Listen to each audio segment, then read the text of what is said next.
What is going on, guys? Welcome back to the channel, previews and vlogs. So behind me today I have the all-new 2020 Nissan Sentra. Now before I go ahead and talk about the car, I do want to give a special thanks to Continental Nissan for letting me use the car. If you guys are looking for a brand new Nissan and you are in the Chicagoland area, go ahead and hit them up. They're at 5750 South Lagrange Road, or you can give them a call, 708-352-9200. I will put also the link to their website description below.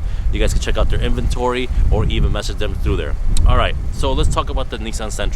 Now, Nissan Sentra has been in the lineup since 1982. It was an actual direct replacement of the Datsun 210. Now, this is the 8th generation, and Nissan has done, in my opinion, a great job with this car. Now, if you look at the car itself, it kind of styles behind. The style actually looks kind of like the Altima and a mix of the Nissan Maxima as well. So let's take a closer look at this car and see what has actually changed. Alright, so the 2020 Nissan Sentra has been completely redesigned from the ground up. Longer wheelbase and a wider wheelbase as well. Now, as we get to the engine, you have a 2.0 direct injection engine producing 149 horsepower with 146 foot-pounds of torque, with a city and highway combined estimate of 32 miles to the gallon. It does take regular gas. Now, as we look at the front of the car here, we have the V-Motion grille, of course, with chrome and black accents. Active grille shutters on the front. All SR models come with LED headlights as well as LED turn signals. If you opt up to get the premium package, you actually get the premium thin lights with the LED projectors on there, as well as all SR models have the fog lights that are LED as well. As we come around the car here, we see that the car has an 18-inch wheel standard on this vehicle. It's wrapped around with a 215/45 18-inch tire as well as the SR model comes with front and rear disc brakes. If you go with the S model, you have rear drum brakes. Now, as we come around the back side of the car here, the tail lights on the new Sentra are actually just regular incandescent bulbs. The third brake light is an LED, but every other bulb in here is just a regular incandescent bulb. Not sure why Nissan did that and didn't do what the competitors are doing and put LEDs on the tail lights. Now, as we look at of course the trunk on there, it has the little spoiler on the trunk for the SR model that is standard on this, and the rear diffuser, it's got a sportier rear diffuser with, of course, the chrome exhaust tip on there, which gives it actually that sportier and more aggressive look from the rear end that this car needs. Now, as we look at the rest of the trunk here, it does have your rear sonar sensors on there. We'll talk about those later. To open the trunk, of course, you can use the key, or there is a button on the trunk to pop the trunk open. This trunk does have a capacity of 14.3 cubic feet. Pretty roomy for the size of this car, which is a compact mid-size car, or a compact sedan, I should say, not mid-size. Now, before we look at the inside of the car, we're going to actually show you that its car comes standard with remote start. Of course, the same old remote that it's had for years. To start the car, hit the lock button twice, hold the start button, and the car starts up. To shut off the car, just press on the start button and the car shuts off. This car is equipped with smart keyless entry. If you push the button, it unlocks the door. Push it again, it locks it, of course. And of course, to get in there, you push that button once more and it unlocks the door again. Now, as we look at the inside of the door panel here, you got some nice stitching on this model here. Alright, on the leather, same thing with the stitching on the armrest. Small pocket with a cup holder, and of course you got all your controls right here. Your mirrors control right here, your window lock, your unlock for your, and only the driver front window is one touch up and down.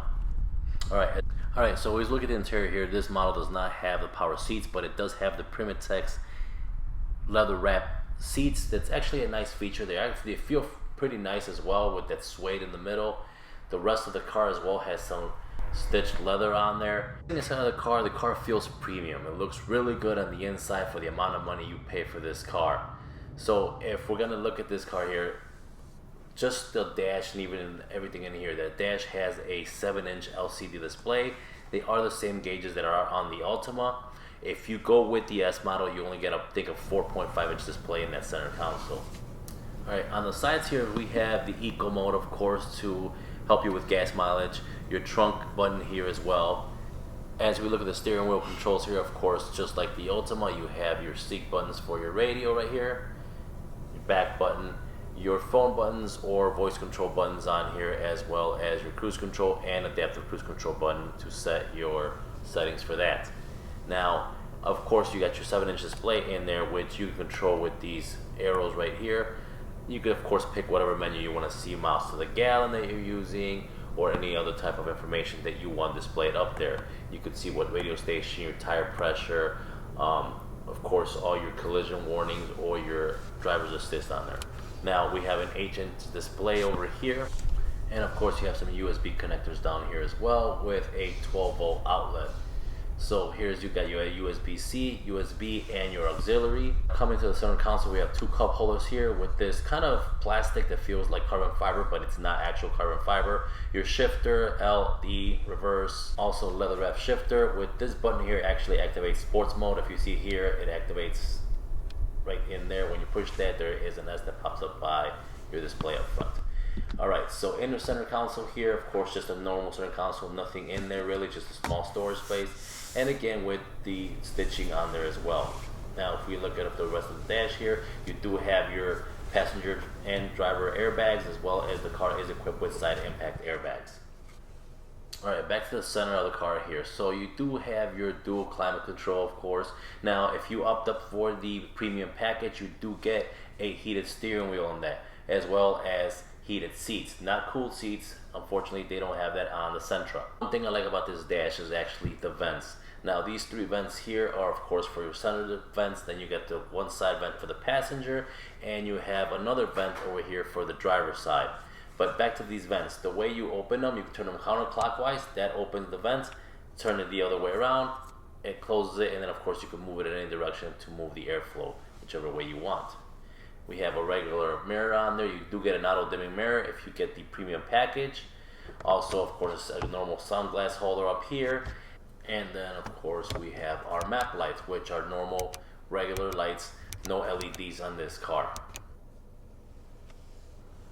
Alright, so real quick, I'm going to head back over to the infotainment center, or the actual stereo of the car. It is hooked up with and has Apple CarPlay and Android Auto.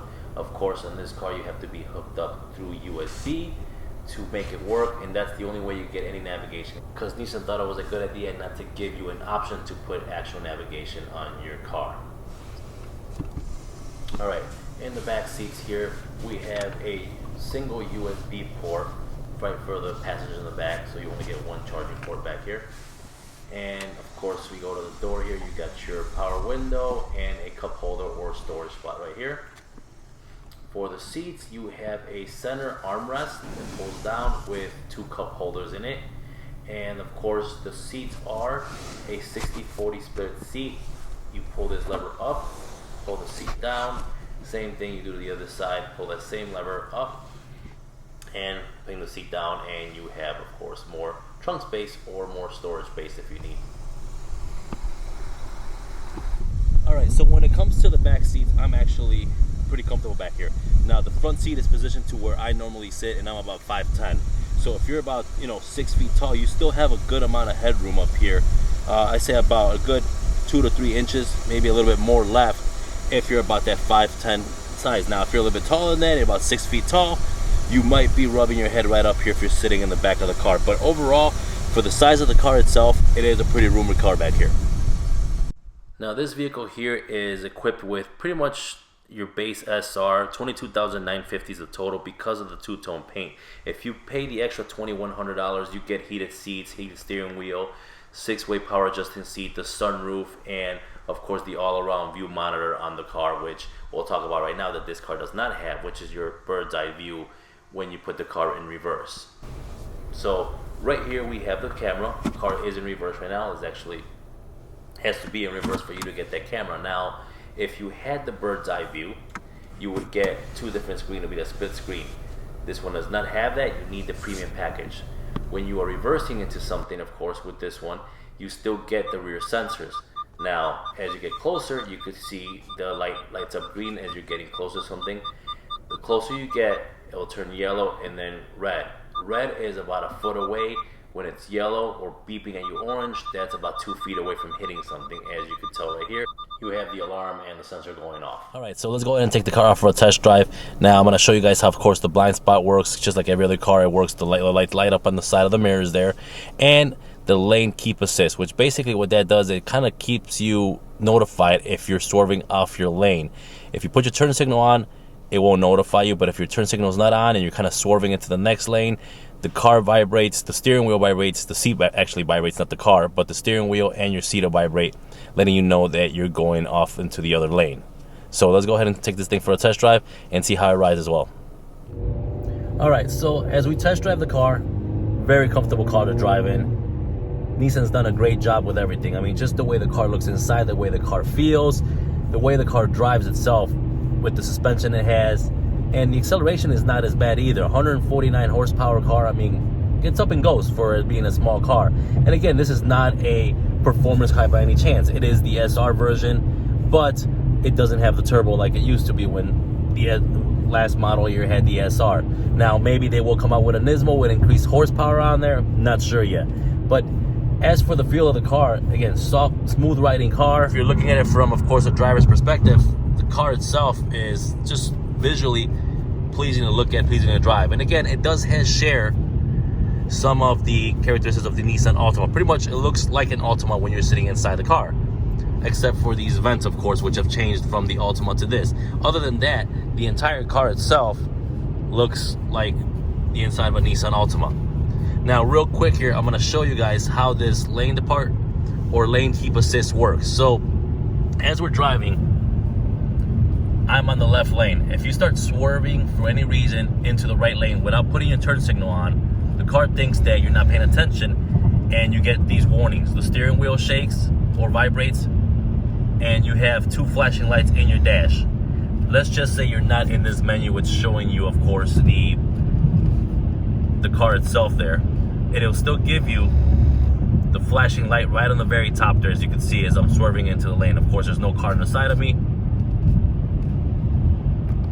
Go back to that menu right there. It doesn't matter which lane you're swerving into. On the side of the road here, I have nothing other than just pretty much grass over there, but it's gonna read that line. As I start swerving into it, it's telling me, of course, because I'm not putting a turn signal, it thinks that I'm not paying attention to the road. Now, if we put our turn signal on, there is no warning, because now, of course, the car knows its turn signal is on, you were paying attention, you know what you're doing. The blind spot didn't come on because there's no car next to me there. So, of course, it's not gonna show that. I'm gonna get back to the right lane, and I'm gonna show you how the blind spot works. I'm gonna wait for this car behind me to catch up. All right, so the car from behind me took too long. I had to wait to catch up to this guy here. So now, with this guy being on the right side of me, notice the little light on the side of the mirror. Once I get to a point where he is right even with the car, that light will light up.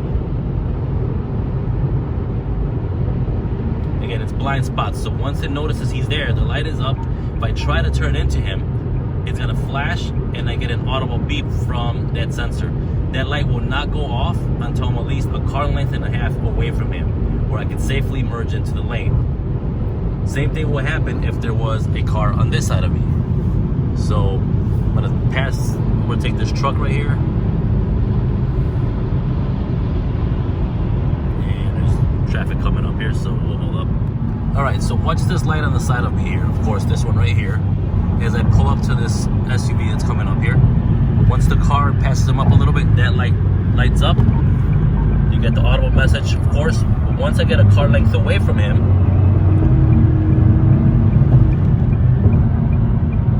I can turn in safely because the car is far enough from me. So those are pretty much your messages that you get as you're driving.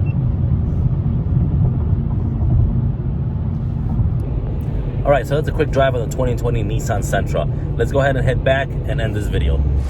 All right, guys, so that is a quick review on the 2020 Nissan Sentra. If you guys did enjoy the video, don't forget to hit the like button. If you have not subscribed already, make sure you subscribe to the channel. I will be making more videos, hopefully in the future, of more reviews.